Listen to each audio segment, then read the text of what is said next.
Bonjour à toutes, bienvenue dans cette nouvelle vidéo. Aujourd'hui, un témoignage d'une participante de l'École des femmes inspirantes. Et aujourd'hui, c'est Christelle. Bonjour Christelle. Bonjour Ida. Alors, je suis ravie, Christelle, de pouvoir t'interviewer aujourd'hui sur ton parcours au sein de l'École des femmes inspirantes. Je te remercie énormément d'avoir accepté. Vous êtes nombreuses maintenant à m'avoir dit oui pour ces témoignages qui sont extrêmement importants parce qu'on a beaucoup de femmes qui s'intéressent à l'école, qui nous appellent et qui en même temps ont un peu besoin de savoir ce que c'est tout ça. C'est normal, hein. Elles nous découvrent via souvent les réseaux sociaux du jour au lendemain. Et elle se demande un petit peu c'est qui on est et s'il y a vraiment des gens derrière. Donc vraiment, le fait que vous acceptiez de répondre, ça nous permet de montrer, de montrer des exemples, de vous montrer vous, que vous êtes des vraies personnes et de montrer aussi votre cheminement. Donc merci vraiment beaucoup pour ça. Ça a beaucoup de valeur pour moi que tu sois là ce matin. Merci Ida. Merci beaucoup. Christelle, est-ce que tu voudrais bien te présenter en quelques mots, qui tu es, ce que tu as envie de dire? Je suis Christelle Bonneau. Je suis une super maman, non, une maman, une maman de deux enfants de 2 et 6 ans. Une Euh, super maman, ouais. et ouais, c'est génial. Donc, du coup, je suis une super maman. Et je suis aussi femme d'un super conjoint avec qui je partage beaucoup de choses. Et aussi multitravailleuse, on va dire, hein, puisque j'aime travailler et que j'ai plusieurs facettes dans mon exercice de travail, puisque je suis infirmière libérale et je suis aussi représentante dans différentes instances, que ce soit au niveau national, régional et au niveau du territoire. Et donc avec tout ça, je pense que je me définis un peu entièrement dans mon activité parce que pour moi, ce que je souhaite, c'est vraiment contribuer pour améliorer la vie et la santé des patients, des gens en fait, euh, Hmm, sur la population en fait. hmm. Qu'est-ce qui t'a amené à l'école des femmes inspirantes? Alors, ce qui m'a amenée à l'école des femmes inspirantes, c'est que multicasquette, multifonction, multiples responsabilités et je commençais à me perdre en fait dans ma personne. Je ne savais plus en fait ce que je faisais. En fait, en mois d'octobre, je me suis retrouvée pendant les vacances scolaires à pu avoir l'esprit avec mes enfants, en fait. Je passais du temps avec eux, mais en fait, j'avais des trucs dans la tête tout le temps, en fait. Ça ne s'arrêtait pas. Et du coup, je n'arrivais pas à passer de moments privilégiés, moi, qui sont importants avec mes enfants et avec mon conjoint. Et je sentais que j'étais hyper stressée. Je n'y arrivais plus, en fait. Et donc, c'est ce qui a déclenché ce besoin d'aller trouver une solution pour mon problème, en fait, et qu'il fallait que voilà, je appelle à l'aide. Aidez-moi à Hmm, trouver des solutions pour mieux m'organiser, ne plus ressentir cette sensation je suis là, mais je suis pas là, en fait. ouais, ouais, ouais. Et comment tu nous as découvert du coup? Eh bien, ça faisait plusieurs fois que je le voyais je voyais la publicité sur Facebook, ça Ouais. sponsoring sur le fil. Et je regardais, je mets toujours du temps avant de faire un choix pour voir, je mesure le besoin, voilà. Et puis là, du coup, je me suis lancée. Ça correspond à ce que j'ai besoin. Je devais l'entendre déjà plutôt avant, Ouais. mais je pense que j'étais pas encore dans l'action de pouvoir agir, mais je le sentais au fond de moi, vu que j'étais déjà Il y a un intéressée. message en particulier qui a fait justement que tu t'es dit, tiens, c'est eux, je vais appuyer C'est sur le allier bouton. la vie professionnelle et la vie personnelle. Et Hmm, l'exemple en fait, je me suis reconnue parce que je me sens un peu seule euh, la- enfin, je fais plein de choses, mais en fait, j'ai pas de collègues qui font plein de choses comme moi. Et je me sens hmm, un peu seule. Et quand j'ai regardé du coup tes vidéos, je me suis rendu compte que j'étais pas toute seule hmm, à être comme ça. hmm. Et c'est ça qui m'a vraiment intéressée et l'approche que tu proposais aussi. D'accord. Enfin, voilà. Donc, Ok, donc du coup, tu prends le rendez-vous pour qu'on ait ensemble cette séance exploratoire où on fait l'état des lieux ensemble de la situation et de voir si on peut t'aider au mieux en fait. Donc tu as Aude Martin de Boudard au téléphone à ce moment-là. Comment ça se c'est ça. passe? C'est ça. Eh ben, elle comprend mon désarroi, en fait. Elle me dit, Hmm. là, c'est vrai que faut pas que tu restes comme ça. Oui, non, faut pas que je reste comme ça.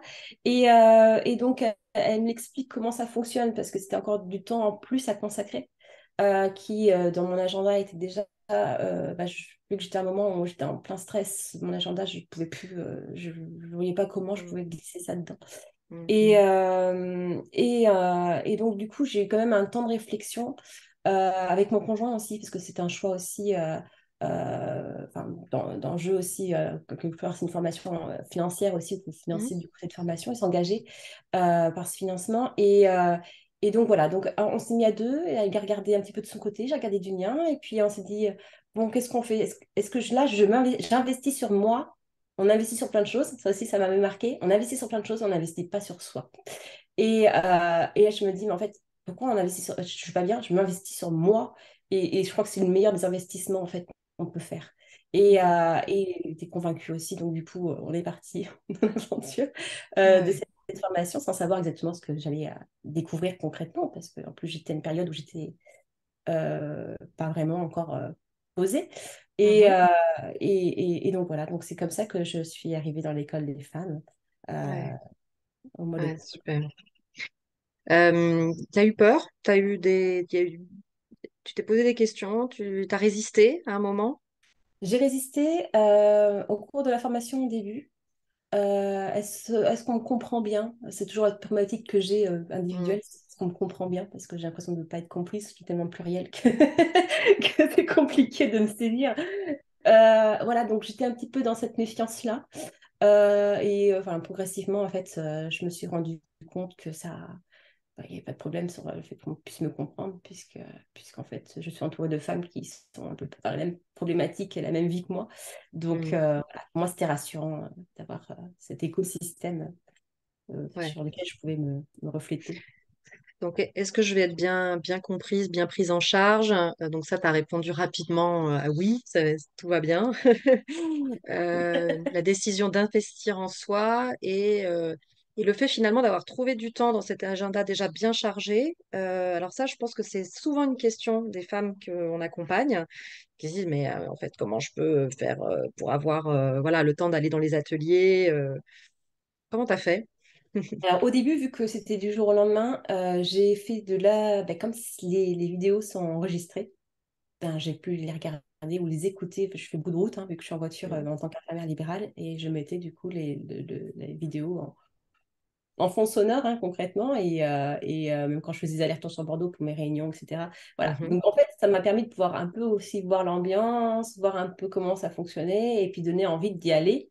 Et en fait, après, ben, j'ai pris mon planning, parce que j'ai appris à me servir de mon planning, et je l'ai enregistré dans mon planning comme si c'était un temps de travail, en fait. Et c'est rentré Exactement. sans difficulté, et c'est simplement que j'ai organisé différemment, et puis, c'est le soir, donc les enfants sont couchés. Mon conjoint, du coup, était partenaire du programme. Donc, du coup, vas-y, ma chérie, toi, c'est ton temps, vas-y. Enfin, voilà. Donc, ça a été le fait que ce soit pas toujours en journée, ça permet de pouvoir s'organiser aussi Ouais. en Ouais, ouais. Et difficulté. ça, c'est assez flagrant hein, que voilà, vous êtes profession libérale. Il y en a qui sont experts comptables, il y en a qui sont avocats, il y en a qui sont cadres dans des entreprises. Et en effet, il y a un moment donné où vous apprenez à gérer votre agenda différemment et à inclure ce temps pour vous de développement. Et finalement, vous y arrivez toutes, en fait. C'est ça qui est assez intéressant. Eh bien, en fait, c'est prendre du temps pour nous, en fait. C'est vraiment la vraie définition de choses. C'est apprendre à prendre du temps pour nous. Et ça fait partie de Ouais, l'école et ça fait partie, en fait, de la vie. Il faut apprendre à prendre du temps pour nous, hein. Et exactement. donc, ça rentre dans le planning. Mm. Alors, je dis pas, hein, j'ai peut-être pas assisté à toutes les visios, tout ce qu'il pouvait y avoir, mais le fait de pouvoir revoir après à distance, ça me faisait comme si j'y étais, même si j'ai pas C'est participé. ça. Voilà, j'ai quand même suivi, j'ai quand même pu faire mes raisonnements, me dire, ah mais oui, et c'est tellement, enfin pour moi, c'est tellement bon d'avoir ces raisonnements, de pouvoir réfléchir, à se dire, ah mais quelle est la place, pourquoi on réagit comme ça? Et voilà, j'aime bien aussi avoir ce concept de pouvoir réfléchir sur Et oui. comment je suis, et comment sont les autres, et pourquoi on réagit comme ça, et pourquoi, voilà, nous faire comprendre nous, en fait. Oui. Oui, je pense qu'il y a un grand travail qui est silencieux, en fait, hein. C'est-à-dire que vous n'êtes pas vous n'êtes pas active tout le temps en train d'interagir, etc. Ça se passe beaucoup dans, en effet, l'écoute, le miroir de l'autre, parce qu'il y a ces moments de groupe, il y a ces moments individuels, vous êtes accompagnée toute seule, mais il y a aussi ces moments de groupe où vous n'êtes pas nécessairement en train d'interagir et obligé de prendre la parole, d'ailleurs. Mais justement, c'est pas parce que vous prenez pas la parole qu'il se passe pas plein de choses en vous, à l'intérieur de vous, dans votre, ouais, ouais, dans votre progression personnelle. Ouais, tout à fait. Est-ce que tu as un moment clé à partager où vraiment tu as senti une bascule et une prise de conscience voilà, peut-être un moment, un eureka qui t'a marqué dans ces derniers mois? Alors oui, en fait, donc je m'inscris en octobre, enfin c'est fin octobre, début novembre.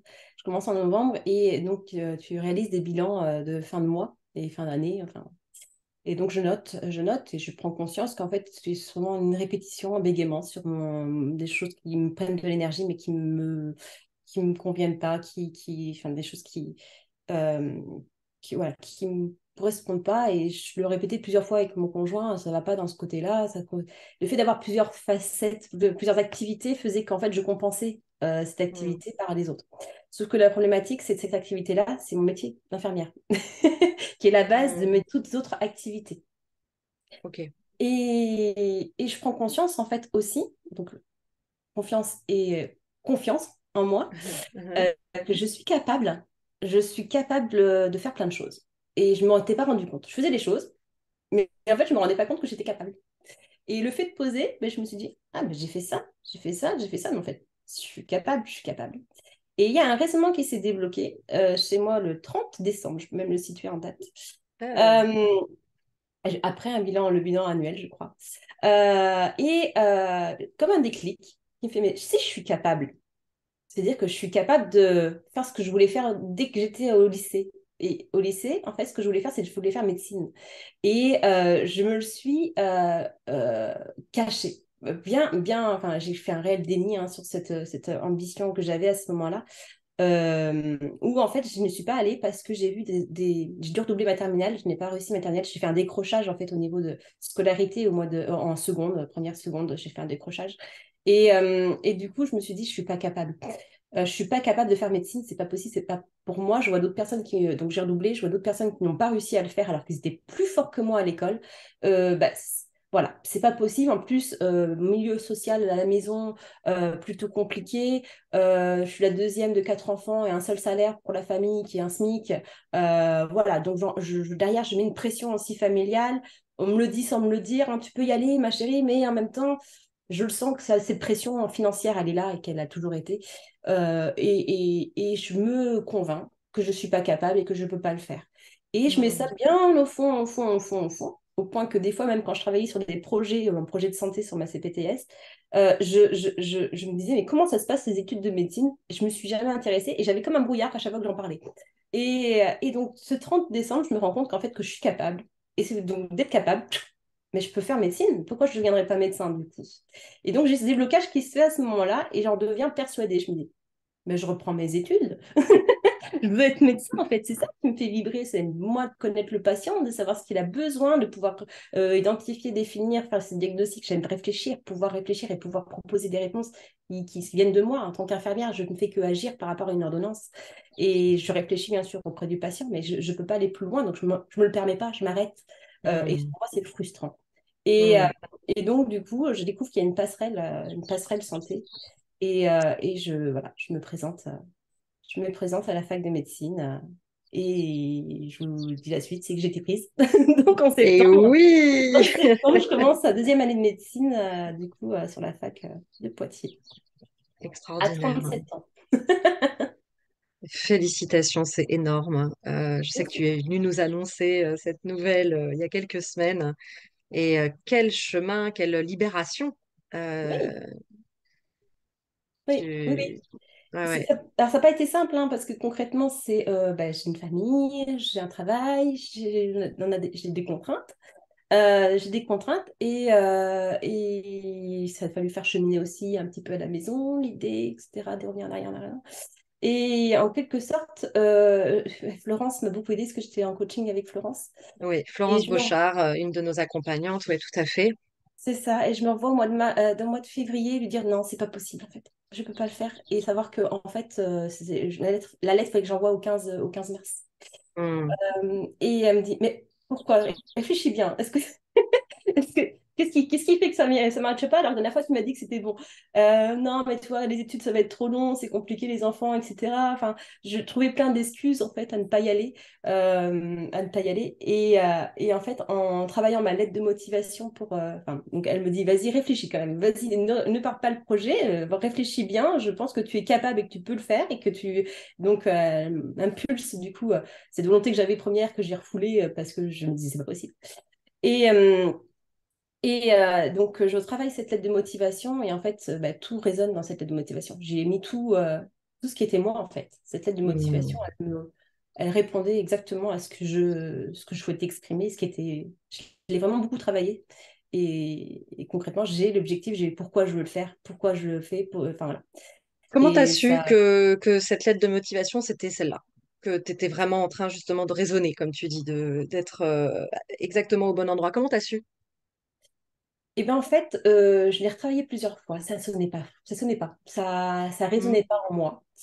Et au début, j'essayais de trouver des arguments pour convaincre, pour les autres, en fait. Et au bout d'un Hmm. moment, je fais, attends, c'est bon, je recommence, en fait. Et là, je l'écris comme ça, comme moi, je le sens. Et quand je l'ai fait lire à mon conjoint, il me dit, ah, mais ça, c'est la meilleure version. C'est la meilleure version. Elle me dit, oui, moi aussi, pour moi, c'est la meilleure version. Ça correspond vraiment à moi, à ce que c'est. Parce que dans cette lettre de motivation, ce qui était difficile, c'est de pouvoir mettre tous les éléments de ma vie. Ce que moi, Hmm. j'avais du mal à pouvoir synthétiser parce que c'était tellement de choses que je voulais mettre et que j'arrivais pas à faire quelque chose de très lisible, de très... Et du coup, j'ai réussi à trouver ce lien, ce raisonnement, c'est pourquoi, et de l'écrire et voilà, d'avoir ce côté convaincant parce que j'étais convaincue en fait. Ouais, c'est Donc, ça, d'être convaincant parce que je suis convaincue, de partir de toi, ne pas chercher à les convaincre et à les plaire. Je crois que c'est tout ça que tu as appris aussi ces derniers mois, en plus du sentiment de te sentir capable, à la bonne place et de libérer finalement tes envies.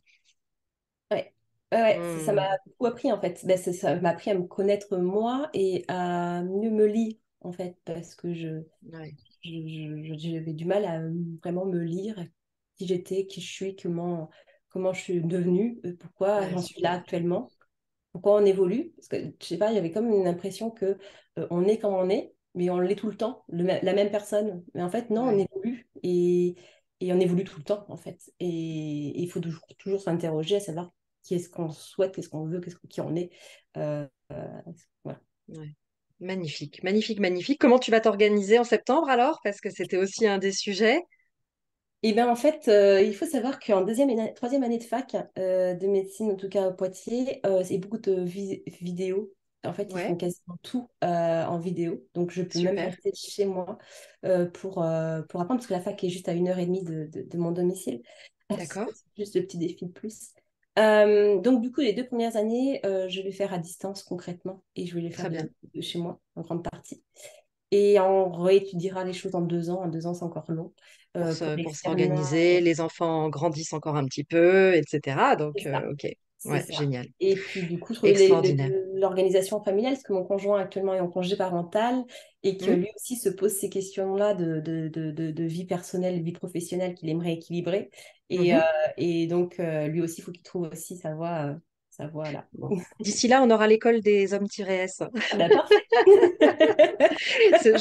Je ris à peine. C'est vraiment une question qu'on me pose souvent et je dis souvent, bah oui, oui, ça arrive. Ce sera un deuxième temps et Du j'aimerais coup, beaucoup, beaucoup, beaucoup. J'ai beaucoup d'hommes en accompagnement individuel, de plein de profils différents et beaucoup de dirigeants aussi qui poussent derrière et qui disent, voilà, nous aussi, on a envie de réfléchir à tout ça et voilà, j'aimerais beaucoup pouvoir ouvrir aux hommes. on en a Formidable. besoin. Ouais, je crois aussi, ouais, tout à fait. Euh, Qu'est-ce que tu aurais envie de dire à une femme qui nous écoute là et qui est au bord de prendre la décision D'investir sur soi-même. Ouais. Vraiment, je crois que c'est le meilleur choix de la vie, c'est de pouvoir s'investir sur soi pour vraiment, du coup, pouvoir être soi. Parce que sans être soi, en fait, on est quelqu'un d'autre qui ne nous correspond pas. Et ça, Mm. c'est très important d'être soi. Et, ouais, c'est vraiment l'investissement, il ne faut pas le voir comme un investissement que financier, en fait. Il faut le voir comme un investissement individuel. Et c'est peut-être moi, ma philosophie, c'est que l'investissement, enfin, l'argent, c'est un outil, ce n'est pas une soi, enfin, c'est pas une chose en soi. Donc, avoir de l'argent, c'est bien, mais si on ne l'utilise pas comme il faut, ça ne sert à rien. Mm. Donc, voir pour soi comment désacraliser cette histoire d'argent et de voir comment on peut l'utiliser pour soi, en fait, hein, concrètement. Et, et voilà. Non, mais vraiment investir sur soi. Et je pense déjà qu'il y aura des femmes qui peuvent se dire c'est des belles paroles, etc. etc. Mais vraiment, vraiment, faut se sentir bien soi, quoi. C'est ça qui est pour moi le plus important. Eh oui. Et qui change tout et qui rend les choses possibles. Ouais. Et qui Formidable. donne un exemple à nos enfants qui pour moi était très important en fait aussi, c'est que mes enfants se sentent bien dans leur enfance et dans leur vie. Et avoir cet exemple aussi d'avoir une maman qui est sereine et qui soit bien, pour moi Mm. c'est indispensable parce qu'ils pourraient penser que du coup, maman c'est toujours énervé, c'est toujours etc. Eh etc. oui. Non, en fait c'est pas ça la vraie vie. Donc Et c'est que ça. du coup, ça va être possible pour eux aussi de vivre dans ce qui compte pour eux et dans ce qui les Exactement, rend heureux finalement. c'est Mm. ça. Formidable. Écoute, merci. Merci Christelle infiniment de ce témoignage. J'espère qu'il vous aura inspiré, peut-être même que vous avez envie du coup d'appeler Aude tout de suite pour dire, bon allez, ça y est, j'y vais. En tout cas, moi, je serais ravie de vous accueillir et de vous accompagner avec toute l'équipe des femmes extraordinaires. Toi, c'était en effet Florence Beauchard, extraordinaire accompagnante. Il y a aussi Candide Mégia qui est aussi quelqu'un de fabuleux. Voilà, cherchez sur les réseaux, vous verrez, vous les trouverez. Et puis toute une équipe aussi, Christelle Pérez, Laurence Boitet, ancienne DRH, ingénieure et aussi multicasquette pour Christelle qui accompagne en faisant du management positif. Enfin bref, voilà. Cherchez tout ça et puis on reste en lien. Christelle, nous aussi, on reste en lien et ça, c'est aussi très très beau de voir le réseau des femmes-S se mettre en place, se tisser. Je suis vraiment très très remplie de joie en fait, très émue de vous voir les unes les autres avancer et puis tisser aussi des liens entre vous. Je trouve ça vraiment très très beau. Donc merci pour tout. Merci. Merci à toi surtout Ida. Merci. On se reparle. À vous toutes, je vous dis à très bientôt. Et puis n'oubliez pas cette phrase que je vous dis à chaque fois, prenez soin de vous et révélez toutes vos facettes. À très bientôt.